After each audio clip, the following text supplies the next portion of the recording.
It's Lights, Camera, Barstool review time, and we are talking Fast and Furious presents Hobbs Shaw. That's right, the first spin-off in the Fast and Furious universe. Folks, Hobbs Shaw is awesome.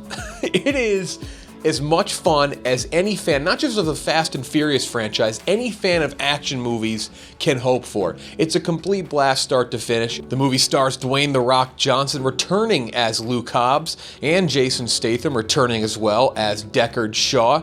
Idris Elba and Vanessa Kirby join the cast, Elba playing the villain. In the movie, the unlikely duo and former enemies Luke Hobbs and Deckard Shaw team up to take down an enhanced individual by the name of Brixton, played by Idris Elba, who is attempting to attain a super virus to alter mankind. The chemistry between The Rock and Jason Statham is completely off the charts. It'll pull you in right from the get-go. They go back and forth, they throw hilarious jabs at each other, some long extended scenes that I think may even be improv.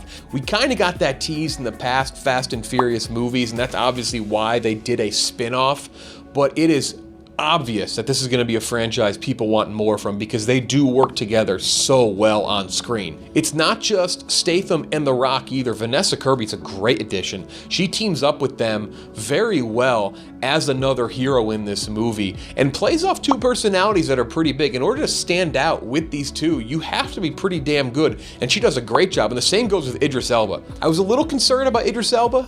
Thought maybe the corny dialogue, you know, the schlock that comes with Fast and Furious might bring him down a bit. That was the case in The Dark Tower, which was a pretty bad movie. No issues here whatsoever. He delivers everything perfectly, and he is probably my favorite villain in the entire Fast and Furious universe. A big thing with the Fast and Furious movies is finding that balance between over-the-top action, crazy moments, insane shit going on, and still being self-aware. But a bunch of them, especially recently, have. Like Furious 7, for example, where this happens. Thing about street fights, the street always wins.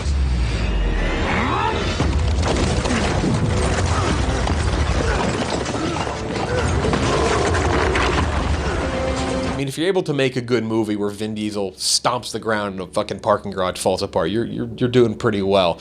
And this movie, Hobbs Shaw, David Leitch, the screenwriting team, they do a fantastic job at finding that balance. There are no real moments that had me rolling my eyes. Some of the trailers, like when I saw one of the trailers in theaters, some of the audience laughed, and I assume that this one would get to a point where you're like, okay, calm down the ridiculousness, but it never really got there. The story is pretty cohesive too. There's really nothing in there when it comes to weapons or vehicles or devices that kind of come out of nowhere. It's all explained really well, and there's no moment that makes you say, oh, well, that's insane, that's dumb, or that's convenient. And that's a big thing, because we've seen that before with this franchise where, again, you roll your eyes. I didn't find that the case here at all. You know, it's not a perfect movie. It's not an insanely smart, over-the-top script. They're not doing anything that is groundbreaking in terms of the way the movie looks.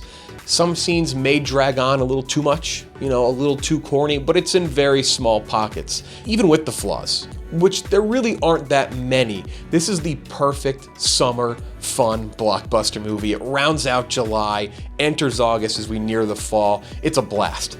It's one of the best Fast and Furious movies. I give it an 81 out of 100. Props to The Rock. Props to Jason Statham. They're going to be making many more of these. This is not the last Hobbs & Shaw movie. That is very, very clear.